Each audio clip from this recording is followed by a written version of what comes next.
It started on an ordinary Thursday, the kind of day that feels like it could slip by unnoticed.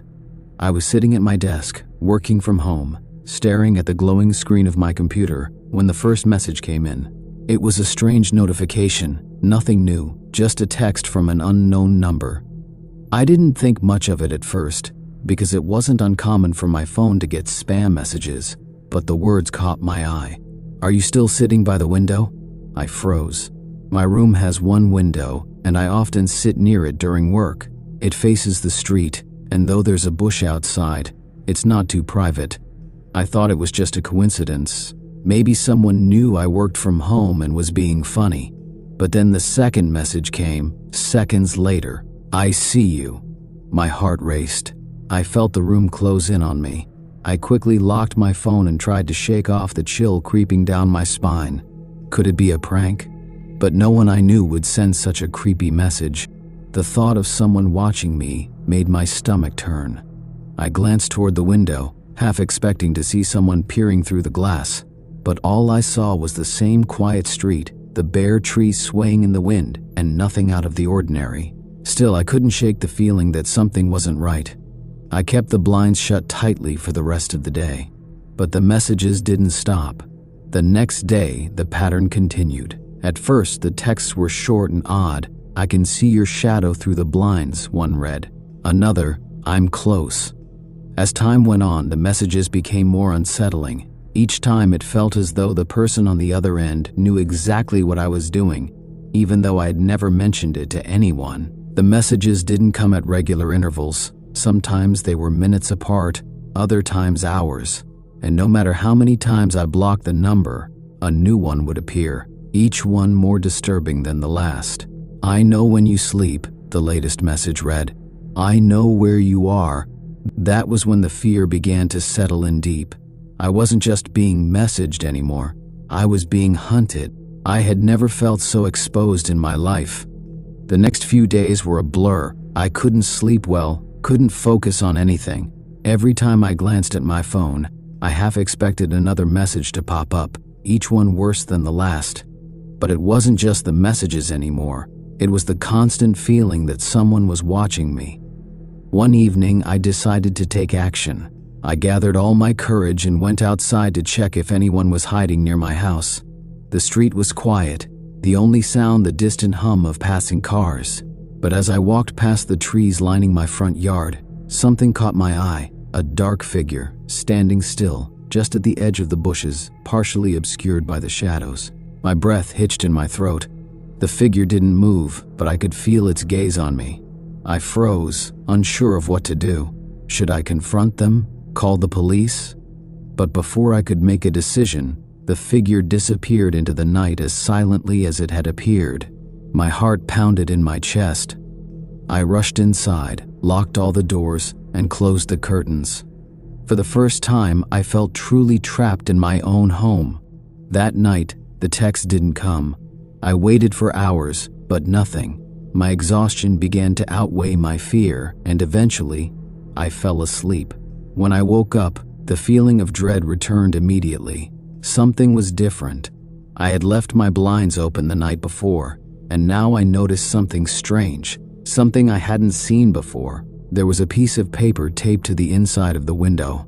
It was folded, the edges rough, as if hastily placed there. I cautiously approached the window and slowly peeled the paper off. My hands were trembling as I read the words written in uneven, hurried handwriting. "I see you. I know everything about you. You won't escape me." A shiver ran down my spine. How did they get in? How had they left this note without me hearing them? My head swirled with panic. I was being hunted, but this person, whoever they were, was no ordinary stalker. They knew things I hadn't told anyone. I immediately thought of my phone, but I had already deleted the texts. Maybe there was something I missed though. Maybe something more would show up. I opened my messages again, praying that I was wrong, but there it was. Another message had appeared. "Don't bother running. I'm already inside." I looked around frantically. The house felt smaller now, suffocating. I ran to every room, checking every corner, every closet, every cupboard. Nothing seemed out of place, but my nerves were shot. I couldn't shake the feeling that someone was right behind me, waiting, watching. My phone buzzed again. The message this time made my blood run cold. "Behind you." I spun around, but the room was empty. I could hear my breathing sharp and panicked. But then from the corner of my eye, I saw it. A shadow, just out of my line of sight, hovering by the door. It was too dark to make out any details, but I could feel it. I could feel the weight of the presence in the room, the sickening sensation of being stalked by something I couldn't see. The door to my bedroom creaked open. I didn't know if it was the wind or something more sinister, but I couldn't risk it. I grabbed the nearest object, a lamp, and held it like a weapon. The seconds dragged on, the silence unbearable. I backed away slowly, every step heavy, every breath shallow. My mind was screaming at me to run, to leave, to do anything, but my legs felt like lead. The door slammed shut behind me. I couldn't breathe. I was trapped again.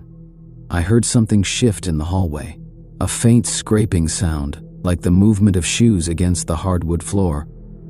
It was coming closer. Each step grew louder, but still, no one appeared. And then, the worst thing happened. The door to my bedroom opened again. I didn't know what to do. I was paralyzed with fear. But as the figure stepped into the room, I saw it. Only for a split second, just long enough to realize that it wasn't a person at all. The thing standing there was twisted, its shape not fully human. It moved unnaturally, jerking forward with each step. And then, the figure tilted its head to the side, as if curious, as if it was studying me. I couldn't make a sound. My body refused to obey. I stood there staring at this thing, my heart thudding in my chest. And then it spoke. "You thought you could hide," it whispered, its voice low and raspy, like the scraping of nails on a chalkboard. "But I've always been here. Always." It took another step forward, and this time, I reacted. I ran. As fast as I could, I darted out of the room, down the stairs, and toward the front door. But the door wouldn't open. It was locked, the key nowhere to be found. My mind raced, trying to find a way out, but I could hear it now. Footsteps, slow and deliberate, following me. "Why are you running?" the thing asked, its voice softer now, almost mocking. I turned and ran back toward the back door, but just as I reached for the handle, a cold hand touched my shoulder. I screamed and spun around, only to face the thing again, closer now, its twisted face inches from mine. "You can't escape," it hissed. And then the darkness took over. I woke up to complete silence. The air around me was heavy, like it was pressing down on my chest. My eyes fluttered open, but the room was strange, darker than I remembered, colder and strangely empty. It took me a moment to realize I wasn't in my bedroom anymore. I was sitting in a chair, bound by rough rope, my wrists aching as they strained against the knots. I tried to move, but the more I struggled, the tighter the ropes felt, as though they were pulling me deeper into the chair. My heart raced, and I scanned the room. It was unfamiliar, dimly lit, with peeling wallpaper and a broken lamp in the corner. The air was thick with dust, and the faint smell of decay lingered. Where was I? How had I gotten here? A low, unsettling laugh echoed from somewhere behind me, and my body stiffened. I knew that voice. The same one that had whispered to me in the dark, the same voice that had told me it was always here. I turned my head slowly, and there it was, standing in the corner, watching me. The figure was closer now. Its features, if they could even be called features, were even more twisted in the light. Its face was pale, its eyes too large for its head, hollowed out like deep, empty pits. Its skin seemed to stretch and shift unnaturally, and its limbs jerked in strange, disturbing angles as it moved toward me. "You're still afraid," it murmured, its voice low, almost gentle. "I told you, there's nowhere to run, no way to hide." My throat tightened, but I forced myself to speak. "What do you want from me?" It crouched down in front of me, tilting its head as if considering the question, its eyes locked with mine, cold and unfeeling. "What I want," it said slowly, "is to make you understand. to make you feel what I feel, to make you see." Before I could respond, the room seemed to shift again. The walls closed in, the ceiling descending with a sickening creak. It was like the room itself was alive, constricting around me, pushing me into the chair. My breath came faster, and panic surged through me. Suddenly, the figure leaned in even closer, its face so near that I could feel its cold breath on my skin. "You've been watching too, all this time, just like me. You thought you could escape it, but now you're mine." The world began to spin. I was drowning in the cold, suffocating atmosphere, the darkness closing in all around me. I tried to scream, but no sound came out. And then, as if everything was fading away, a horrifying realization struck me like a bolt of lightning. The room, the house, it wasn't just some random place. This thing had been waiting for me here, watching me. The notes, the messages, the figure outside my window, it had all led me here. But I hadn't been running from some stranger. I had been running from myself. The shadow in the corner was me, or at least what I had become. My obsession with fear, with the unknown, had pulled me into this nightmare. I had been following its lead, and now it was my turn to take its place. There was no escaping it. There never was. "Welcome home," the figure whispered. "Now we're together." And with that, everything went black. The next morning, the house stood silent once again, as if nothing had happened at all. The street outside was quiet. The sun was shining brightly, casting long shadows across the ground. But if anyone were to look closely, they might have seen something moving in the window of that small, seemingly abandoned house. A shadow, lingering, watching, waiting for the next one to come. I had always considered myself a calm and rational person. I didn't believe in things that went bump in the night, or spooky tales of haunted houses. My life was simple, filled with work, a few close friends, and a quiet apartment that I loved. The world outside was chaotic, but inside my little sanctuary, I felt safe. At least, that's how it was before he came into my life. It started with small things. I noticed a shadow near the corner of my vision, fleeting and hard to catch. Sometimes, I'd hear footsteps following me at night, but when I turned, there was no one there. At first, I brushed it off. The city was noisy. I probably just imagined it. Then it escalated. I began receiving strange messages. They were never threatening, but always unsettling. They'd appear at the most random times in the form of simple text like, "I see you." I didn't recognize the number. I blocked it, thinking it was some prank or a wrong number. But then the messages kept coming, always from a different number, always the same cryptic message. The messages were just the beginning. One evening, I arrived home after a long day at work and found my front door slightly ajar. I was sure I had locked it when I left, but I couldn't be certain. My mind raced, trying to think of explanations. Maybe I had forgotten. Maybe I was just tired. I cautiously entered, checking every room, but everything seemed normal. Nothing was missing, no sign of forced entry. Yet, something felt off. A chill in the air, a sense that I wasn't alone.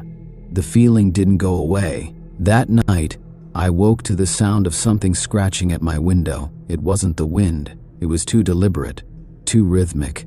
I sat up, heart pounding in my chest, my eyes straining to see through the darkness.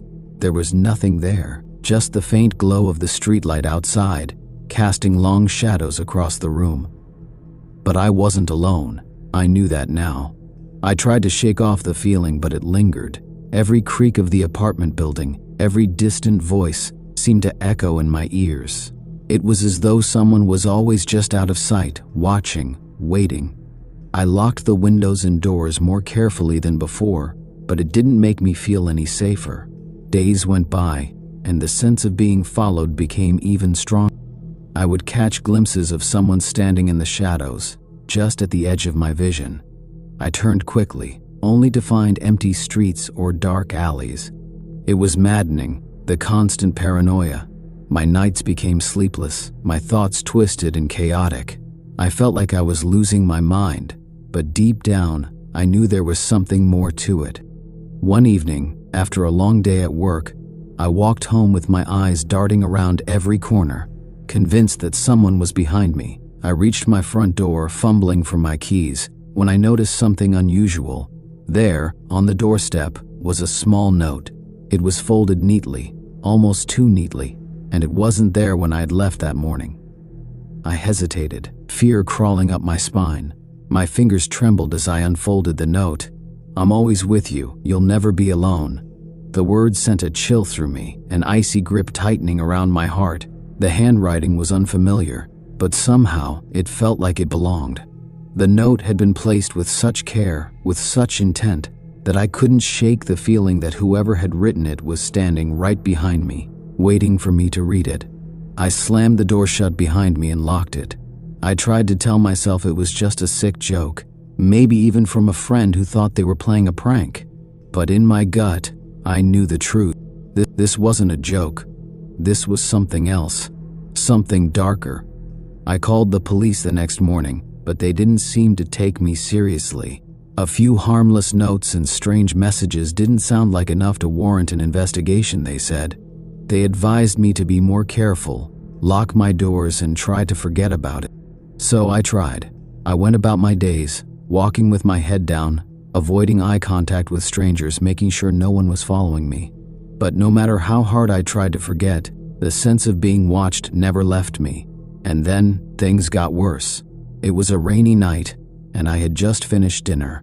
I was sitting in my living room, the dim light from the lamp casting long shadows on the walls. I was trying to relax, watching a movie, when the power went out. The room plunged into complete darkness.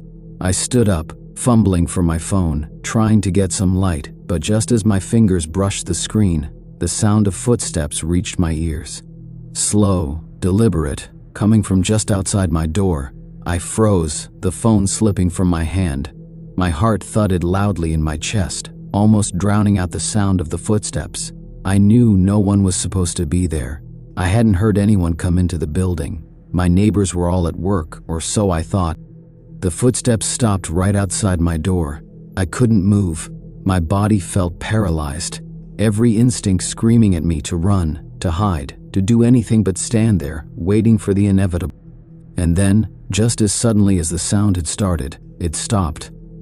Silence. I waited, breath held, eyes fixed on the door. I thought about calling the police again, but what would I say? I hear footsteps outside my door, but there's no one there. No one would believe me. They hadn't believed me before. I waited for what felt like an eternity before I finally gathered enough courage to move. Slowly, I crept toward the door, my hand shaking as I reached for the doorknob. I swung the door open quickly, expecting to find someone standing there, but the hallway outside was empty. The only sound was the faint hum of the elevator down the hall and the soft patter of rain against the window. I closed the door, double locking it behind me, but the feeling of dread only intensified.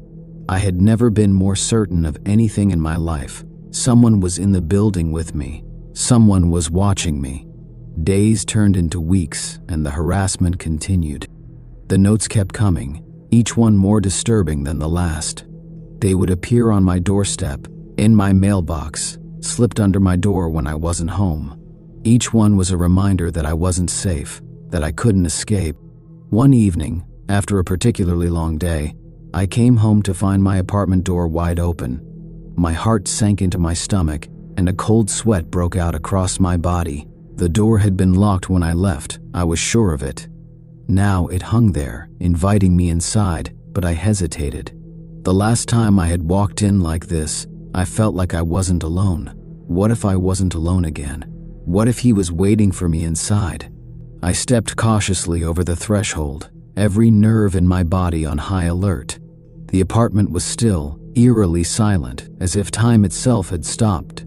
I searched the rooms, but there was no sign of anyone. Nothing seemed out of place. But something was wrong. I couldn't shake the feeling that I was being watched. I went to my bedroom, and that's when I saw it. A photograph, lying face up on my bed. It was a picture of me, taken from my window. I froze. My blood ran cold as I stared at the photo, the horror slowly creeping in. How long had he been watching me? How had he gotten that picture? Suddenly, my phone buzzed in my pocket. I pulled it out, hands trembling, and saw a new message. "I'm right behind you." My heart stopped. I spun around, but there was nothing. No one. Only the darkness of my apartment and the suffocating feeling of being trapped. I didn't move. My body was frozen, my heart hammering in my chest. I could feel the tension in the air, thick and suffocating. My mind raced, trying to process what was happening, but nothing made sense. I was alone, but I wasn't alone. I had to be. Then, a sound, quiet at first, barely perceptible, came from behind me. The soft shuffle of footsteps, the faintest creak of floorboards beneath the weight of someone moving. I turned around slowly, my breath shallow and quick, but there was nothing. No one. I stepped back, pressing my back against the wall, and reached for my phone again. I had to call for help. The police might not have believed me before, but now, this was different. This couldn't just be a prank. This wasn't in my head. But my phone screen flickered and went black. Through as I jabbed at the screen, trying to turn it back on, but it remained lifeless. My fingers moved like they were out of my control, fumbling and trembling. It was as if the world was closing in on me. Suddenly, there was a loud bang, someone knocking on my front door. I screamed. My heart raced as I scrambled to the front of the apartment, all the while hearing the knocking get louder, more insistent, as if whoever was outside knew that I was there, knew that I was terrified. With my breath caught in my throat, I looked through the peephole. No one. I turned the deadbolt and opened the door slowly, my eyes scanning the hallway. The building was eerily quiet, but there was someone, just out of sight, hiding around the corner. I stepped out cautiously, the hairs on the back of my neck standing on end. I called out into the hallway, but there was no answer. "Who's there?" My voice was weak, a whisper of desperation. No response. My footstep echoed as I moved farther down the hall, each one more hesitant than the last. The building seemed bigger now, the walls pressing in, the corners darker than I remembered. The only sound was the faint hum of the elevator at the far end of the hallway. Just as I was about to turn back, I saw something on the floor, a small folded piece of paper. It wasn't there when I passed by moments ago. I bent down and my hand shook violently as I unfolded the note.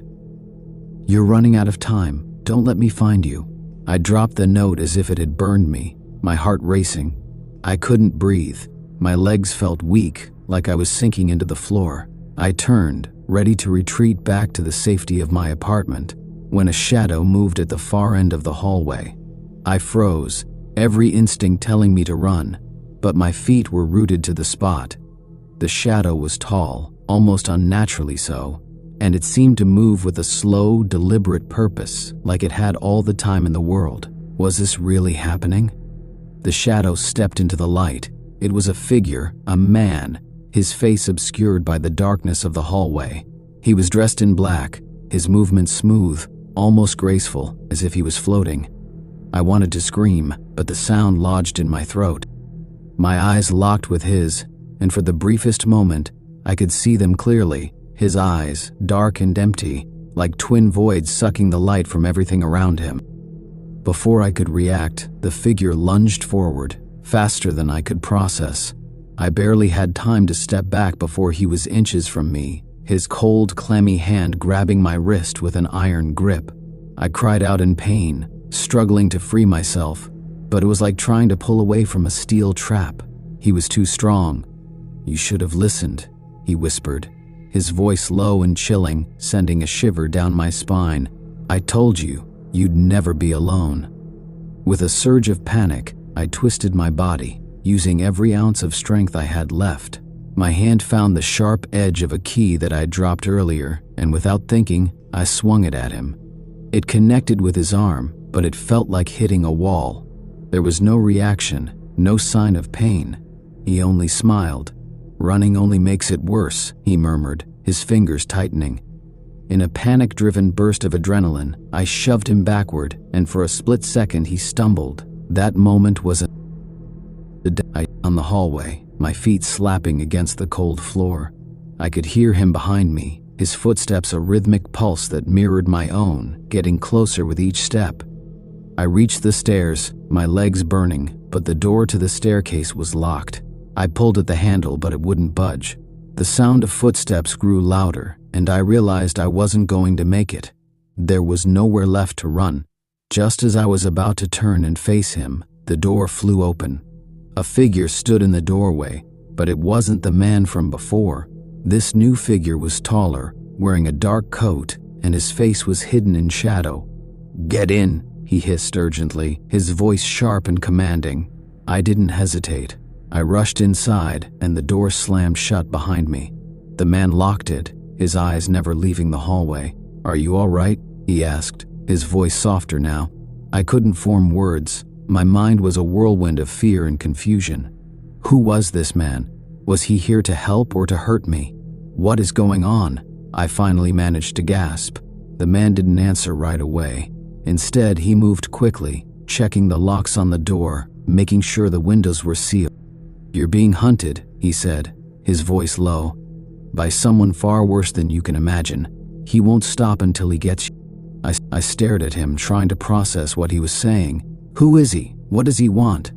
The man looked at me gravely, his eyes hard with a mix of anger and fear. "He is the reason people disappear. The reason you can't feel safe. And he won't stop until you're gone." I opened my mouth to speak, but my words were lost in a flood of questions and panic. But it was too late. The door handle rattled. The man's eyes widened in fear, and I knew in that moment, whatever was on the other side, it was far worse than anything I had ever imagined. The man's face went pale as the door handle rattled more violently. His hand shot out to stop me from moving, his grip firm but gentle. "Stay quiet. Don't make a sound." His voice was barely above a whisper, full of urgency. I nodded instinctively, my heart racing, the air thick with fear. I pressed myself against the wall, trying to steady my breathing. Every muscle in my body screamed to run, to escape, but I knew that wasn't an option anymore. The door rattled again.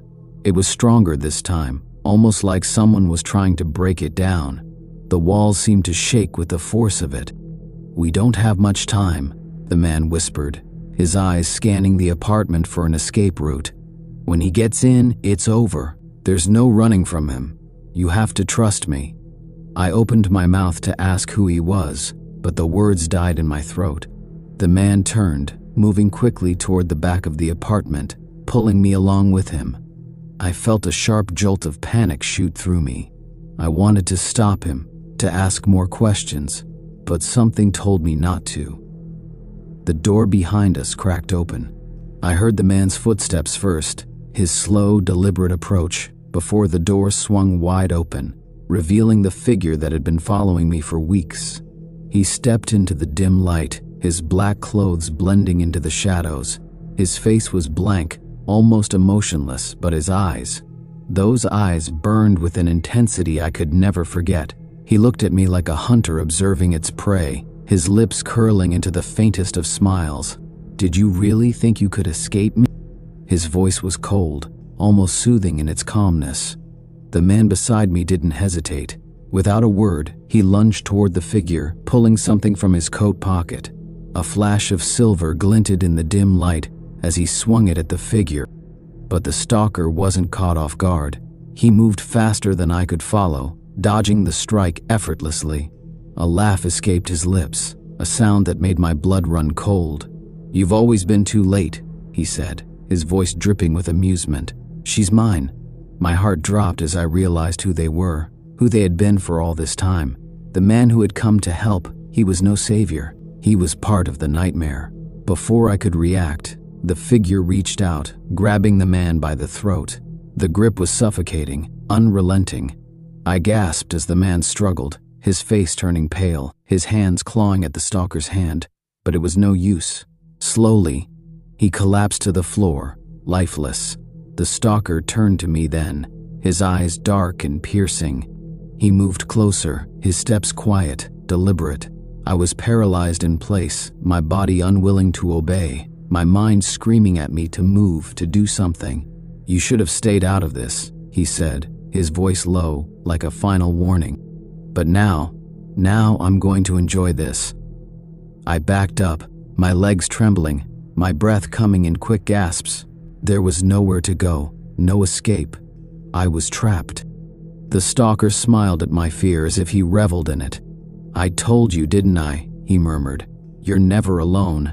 And just as he was about to reach me, a loud, jarring crash echoed through the apartment.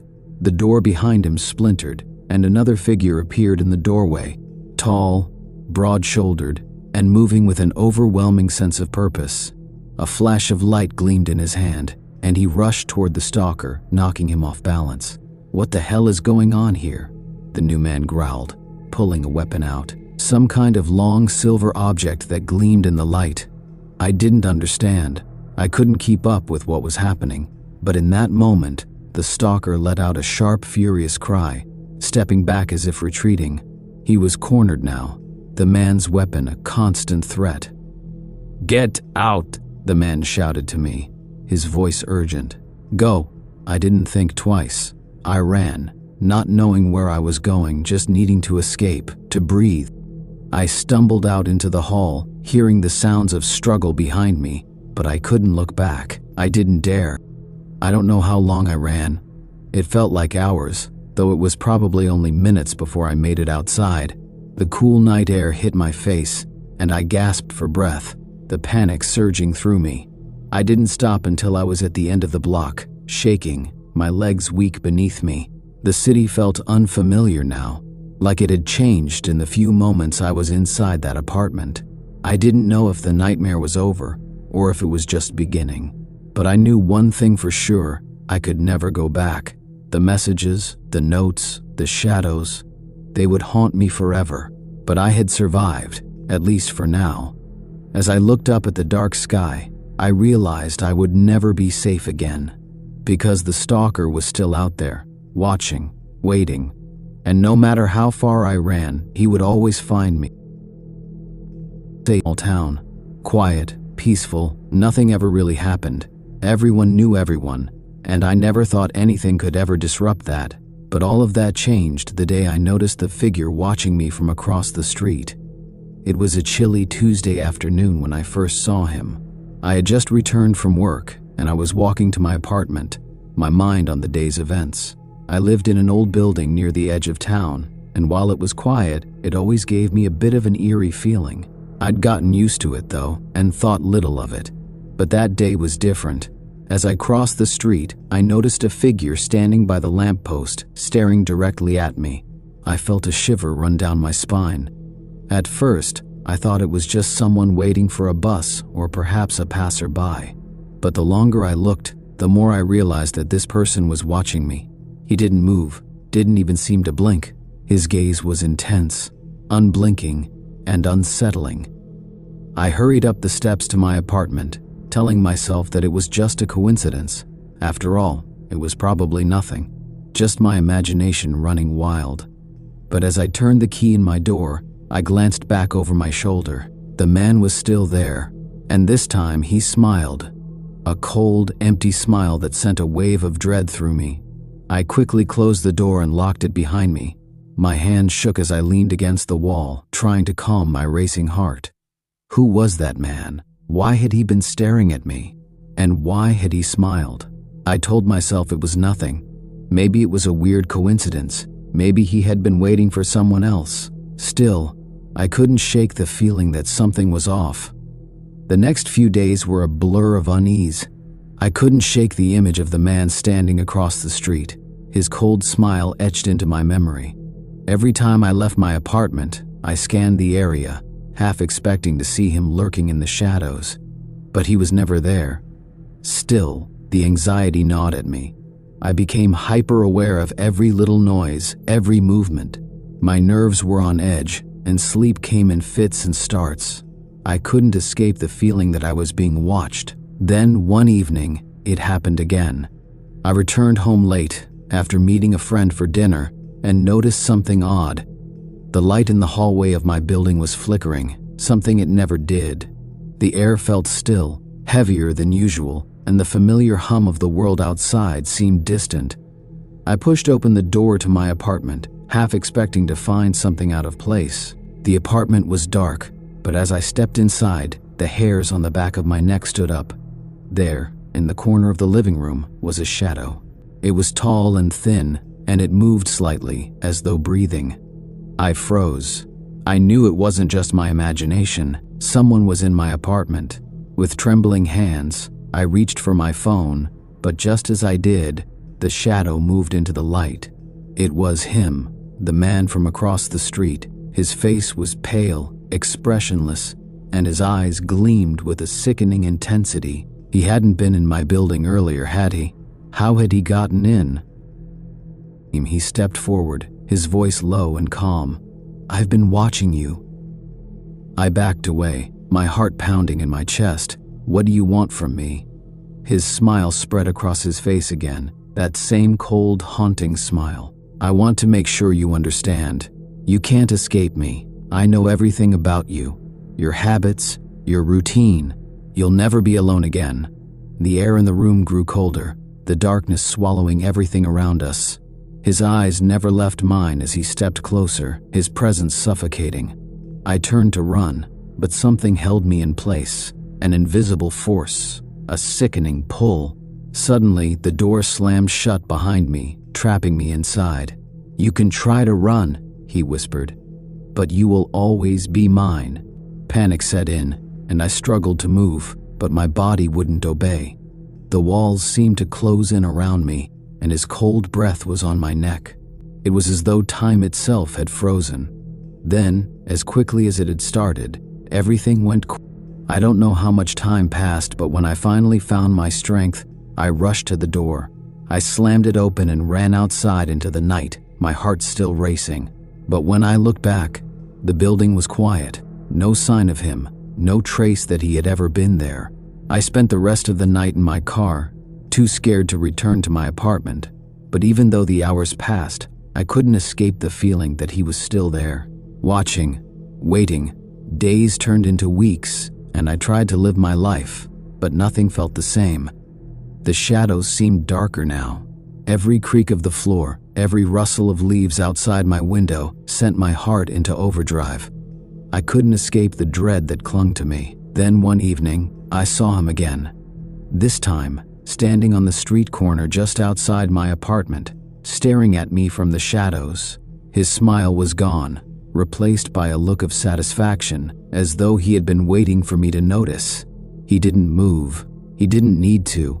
I had become his obsession, his prey, and I knew deep down that I would never be free of him. No matter where I went, no matter how far I ran, he would always be there, watching, waiting,